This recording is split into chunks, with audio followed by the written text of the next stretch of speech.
Whoopi Goldberg had nothing positive to say about the Trump administration's handling of its recent Signal chat scandal while moderating Wednesday's episode of The View.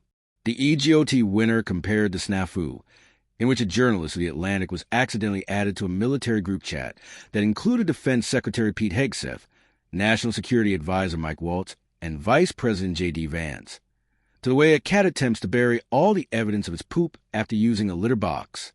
"I'm going to start calling this in the cat box, 'cause that's what they're doing," Goldberg said of the incident. "They're doing what cats do. When the cat uses the cat box, the cat shuffles like this and tries to cover it up, covers it all up." She continued, "So when you hear me say, 'and now a moment from our cat box,' you'll know what I'm talking about and what's coming." Earlier this week, The Atlantic editor-in-chief Jeffrey Goldberg published an article in which he revealed that he'd been accidentally added to a group chat that explicitly detailed the Trump administration's plan to bomb Houthi targets in Yemen on March 15th. This morning, he released a full conversation after the Director of National Intelligence Tulsi Gabbard claimed during a Senate hearing yesterday that no classified material was shared in the message group. The correspondence featured Hegseth going into detail about the forthcoming strikes, including the time they were set to begin and the types of planes soldiers will be operating. "I'm no military expert," Goldberg said while the messages were depicted on the screen behind her during the show, "but it kind of does sound a little classified to me." She also expressed her shock that no one thought to question the unknown number in the message thread.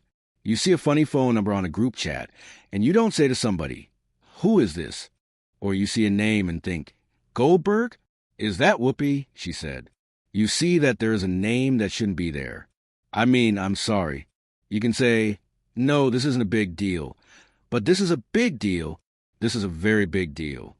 She called the incident a mistake, noting that anybody else who did this would be gone. They would be gone. Goldberg's co-host Sarah Haynes added that she was concerned by the current administration's definition of classified if the information in the group chat wasn't considered sensitive material. "If this sort of information is not classified or handled carefully, maybe we should be talking about that," she said. Their excuse doesn't even get them off the hook. The View star and former federal prosecutor Sunny Hostin noted that she thought Gabbard and Waltz, who testified in front of the Senate committee under oath yesterday, may have perjured themselves in the process. "You think?" Joy Behar responded sarcastically, to which Hostin simply replied, "There are consequences to perjury." Republican panelist Alyssa Farah Griffin added that she was really disappointed by right-wing media coverage in the aftermath of the blunder. "People who I know better and who care about the safety of our troops are dismissing this as like, oh, it was just a text thread. We all make mistakes," she said. "This was clear as day.